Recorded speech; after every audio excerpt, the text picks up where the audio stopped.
విరాట్ కోహ్లీ, రోహిత్ శర్మ ఇద్దరు భారత క్రికెట్‌కు మూల స్తంభాలు. దశాబ్దానికి పైగా టీమిండియా విజయాల్లో కీలక పాత్ర పోషిస్తున్నారు.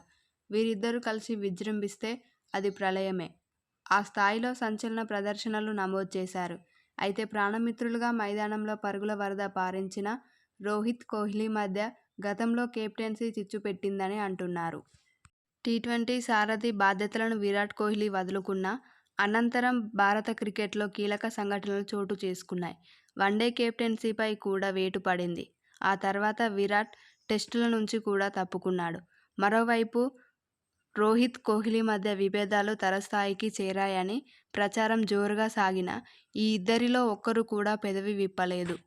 అయితే విరాట్ కోహ్లీ, రోహిత్ శర్మలో ఉత్తమ కెప్టెన్ ఎవరనే చర్చ ఇప్పటికీ కొనసాగుతూనే ఉంది. ఇటీవల భారత బ్యాటింగ్ మాజీ కోచ్ సంజయ్ బంగర్ కోహ్లీ టెస్టుల్లో కెప్టెన్గా మరికొంత కాలం కొనసాగాల్సిందని అభిప్రాయపడ్డాడు.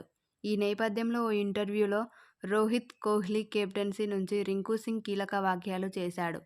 రోహిత్ నాయకత్వం అంటే తనకి ఇష్టమని, దూకుడుగా జట్టును నడిపించే విరాట్ కెప్టెన్సీ కూడా చాలా బాగుంటుందని రింకు పేర్కొన్నాడు. రోహిత్ కెప్టెన్సీ అంటే నాకిష్టం. అలాగే విరాట్ కోహ్లీ కెప్టెన్సీ కూడా. కోహ్లీ జట్టును దూకుడుగా నడిపిస్తాడు. అది జట్టుకు ఎంతో కీలకం. కాబట్టి కోహ్లీ నాయకత్వం కూడా చాలా బాగుంటుంది అని రింకు పేర్కొన్నాడు. కాగా ఇటీవల జరిగిన టీ20 వరల్డ్ కప్లో రింకు సింగ్కు చోటు దక్కని విషయం తెలిసిందే. అయితే ఈ విషయంలో రోహిత్ తనని ఓదార్చిన తీరు రింకు వివరించాడు.